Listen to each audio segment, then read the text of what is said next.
Assalamu alaikum dear students. Today we are going to start our lesson. This lesson is from chapter number 3 of ninth biology, chapter named biodiversity. तो जो आज का हमारा topic है ये है causes and effects of deforestation and overhunting. तो आज के जो हमारा टॉपिक है इसके अंदर हम देखेंगे कि जो क्या रीजंस हैं जिसकी वजह से डिफॉरेस्टेशन हो रही है और डिफॉरेस्टेशन की इफ़ेक्ट्स क्या हैं। उसके बाद हम देखेंगे कि ओवर हंटिंग क्या है। तो सबसे पहले हम डिफॉरेस्टेशन को डिफाइन कर लेते हैं कि डिफॉरेस्टेशन होती क्या है। Deforestation means cutting down of trees for conversion of forest to non forest land, कि हम ट्रीज़ को कट करते हैं, उनको ख़त्म कर रहे हैं किस लिए, ताकि हम जो फॉरेस्ट लैंड है उसको नॉन फॉरेस्ट लैंड में चेंज कर सकें। इसके पीछे भी हमारी कुछ अपने मफादात हैं जिसके लिए हम कर रहे हैं ये काम। तो इसको हम कहते हैं deforestation. The destruction of significant areas of forest has resulted in a degraded environment with reduced biodiversity. तो अगर हम जो अपने फॉरेस्ट हैं उनको रिड्यूस कर रहे हैं, उनको डिस्ट्रॉय कर रहे हैं, तो इसका इफ़ेक्ट क्या होगा, जो हमारा एनवायरनमेंट है वो डिग्रेडेड हो जाएगा और उसके अंदर जो बायोडाइवर्सिटी है वो क्या हो जाएगी, कम हो जाएगी। Sometimes there is a slow forest degradation and sometimes sudden and catastrophic clear cutting for urban development. कुछ वक्त तो ऐसे होते हैं कि जो फॉरेस्ट डिग्रेडेशन है ये स्लो होती है, लेकिन बाज़ औक़ात ये बहुत ही ख़तरनाक हद तक इसकी रफ्तार बढ़ जाती है, जिससे जो बड़े बड़े जंगलात हैं वो तबाहकुन हद तक ख़त्म हो जाते हैं। Deforestation can be result of deliberate removal of forest for food, agriculture or urban development.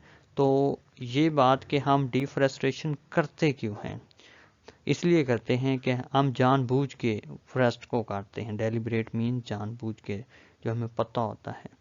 तो हमें लकड़ी चाहिए, एग्रीकल्चर के लिए लैंड चाहिए और शहरों की तमीर के लिए जगह चाहिए, अर्बन डेवलपमेंट के लिए, एग्रीकल्चर के लिए, लकड़ी के लिए या वुड के लिए। ठीक है, तो इन चीज़ों के लिए हमें इसको फॉरेस्ट को काटने की ज़रूरत होती है। तो अब हम देख लेते हैं what are effects of deforestation, हमारे एनवायरनमेंट के ऊपर क्या इफ़ेक्ट पड़ते हैं डिफॉरेस्टेशन के। तो deforestation affects the amount of water in soil and moisture in atmosphere. Atmosphere के अंदर मॉइस्चर की अमाउंट और वाटर की अमाउंट सॉइल के अंदर, ये दोनों इफ़ेक्ट होते हैं। क्योंकि जब फॉरेस्ट होते हैं तो उससे जो ज़मीन है उनकी वाटर होल्डिंग कैपेसिटी ज़्यादा होती है। जब फॉरेस्ट ट्रांसपरेशन करते हैं उससे वाटर ज़्यादा निकलता है, तो हमारा एनवायरनमेंट है उसके अंदर नमी भी ज़्यादा हो जाती है। तो अगर फॉरेस्ट नहीं होंगे तो इन दोनों की, सॉइल के अंदर वाटर की अमाउंट और एटमॉस्फेयर के अंदर मॉइस्चर की अमाउंट, दोनों क्या होंगे, इफ़ेक्ट होंगे। When there are no trees to keep soil in place, there are more chances of soil erosion. तो अगर हमारे पास ट्रीज़ नहीं होंगे जिनकी जड़ों की वजह से जो ज़मीन है वो अपनी जगह पे मुस्तहकम रहती है, तो अगर ये नहीं होंगे तो हमारे पास सॉइल एरोजन, ज़मीनी कटाव के जो चांसेस हैं वो ज़्यादा होंगे। Heavy rainfall washes soil into rivers. Essential nutrients are washed out of soil. Rivers become choked up with mud and silt which can cause floods. तो जब हैवी रेनफॉल होगी तो उस वजह से जो ज़मीन के ऊपर से जो पानी है वो बहता हुआ साथ में मिट्टी को भी अपने बहा के ले जाएगा रिवर्स के अंदर। तो वहाँ पे ले जाने के बाद उसके साथ साथ जो एसेंशियल न्यूट्रिएंट्स होते हैं हमारी ज़मीन के अंदर उनको भी अपने साथ ले जाएगा। तो उसके बाद क्या होगा कि जो रिवर्स हैं वो मड के साथ भर जाएंगे एंड सिल्ट, और जिसकी वजह से जो फ्लड्स हैं वो ज़्यादा आएंगे। क्योंकि अगर मिट्टी वाला पानी समंदरों के, दरियाओं के अंदर जाएगा या नहरों के अंदर जाएगा, बड़ी नहरों के अंदर जाएगा, तो वो नीचे जाके बैठ जाएगा उसकी सतह के ऊपर। जब वो उसकी सतह पे बैठेगा तो पानी जो एक अमाउंट के एक क्वांटिटी के साथ उनके अंदर आ रहा है, तो वो नीचे मिट्टी पड़ी हुई है, इसकी वजह से उनका जो पानी को कैरी करने की कैपेसिटी है वो कम हो जाएगी, तो पानी ऊपर आ जाएगा, किनारों तक आ जाएगा। तो वो जब किनारों से ओवरफ्लो करेगा तो उसकी वजह से क्या होंगे, फ्लड्स आएंगे, सैलाब आएंगे। The silted water gets stored in dams and reduce their water storage capacity. तो इस तरह से जो पानी है वो डैम्स के अंदर, सिल्टेड वाटर जिसके अंदर मिट्टी हल हुई होती है, तो वो जब डैम्स के अंदर जाता है, जो बारिश जब आती है तो पानी बहता हुआ डैम्स के अंदर जाता है। जब वो बह के जाता है, अगर फ्रेश नहीं होंगे तो वो अपने अंदर क्या जज़्ब कर लेगा,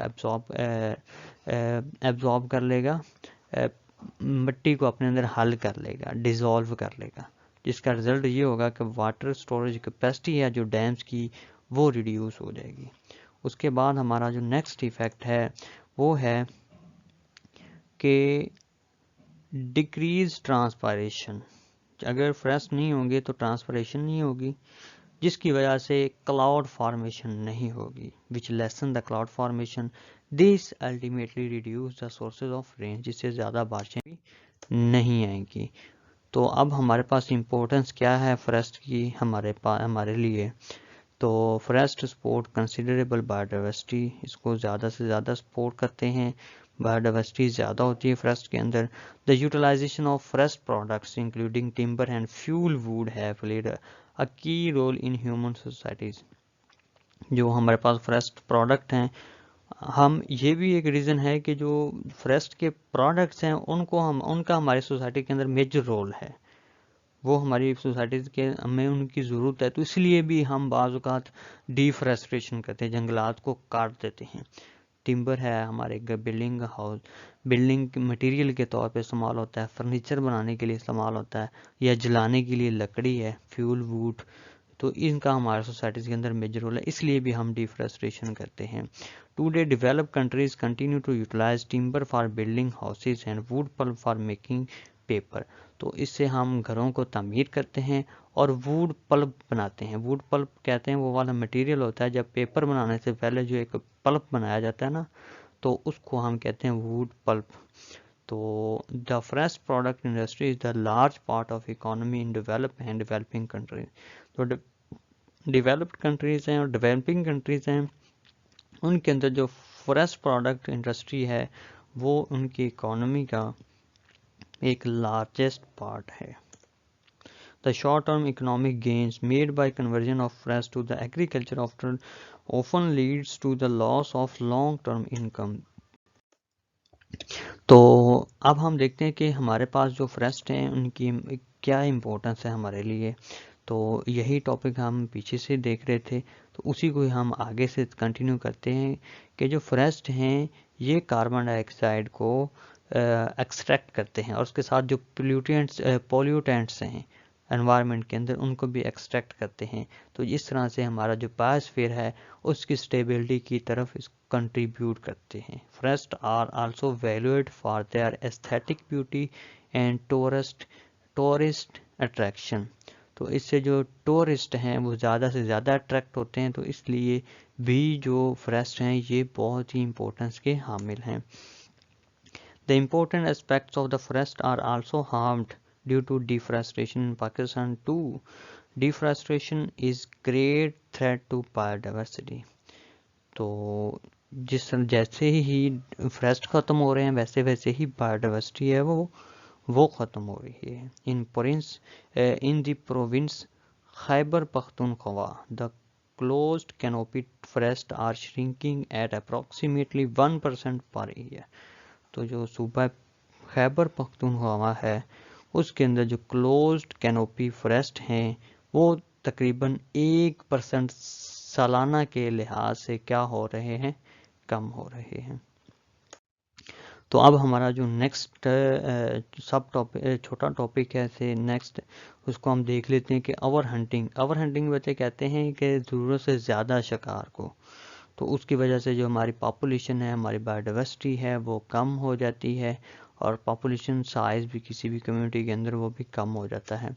तो over hunting has been a significant cause of extinction of hundreds of species and endangerment of many more such as whale, ibex, urial, markhor the national animal of Pakistan. तो बहुत ही ज़्यादा तादाद में जो स्पीशीज़ हैं वो ओवर हंटिंग की वजह से ख़त्म हो चुकी हैं, एक्सटिंक्ट हो चुकी हैं। लेकिन कुछ हैं जो एंडेंजरमेंट को फेस कर रही हैं। उनमें से वेल्स हैं, आइबैक्स हैं, उरियाल हैं, मारखोर है। मारखोर जो नेशनल एनिमल है पाकिस्तान का। कमर्शियल हंटिंग जो कारोबारी पर्पज़ के लिए हंटिंग की जाती है, both legal and illegal is principal threat. तो चाहे हम उसको लीगली कर रहे हैं चाहे इलीगली कर रहे हैं, दोनों लिहाज से जो कमर्शियल हंटिंग है ये हमारी जो बायोडाइवर्सिटी है उसके लिए नुकसानदेह है। लीगल कहते हैं कि जिसको गवर्नमेंट परमिट दे दें कि जी आप हंटिंग कर सकते हैं इस एरिया में फ़लाँ जगह पे 6 माह के लिए, 1 साल के लिए या 2 सालों के लिए हंटिंग कर सकते हैं, उसको हम कहते हैं लीगल हंटिंग।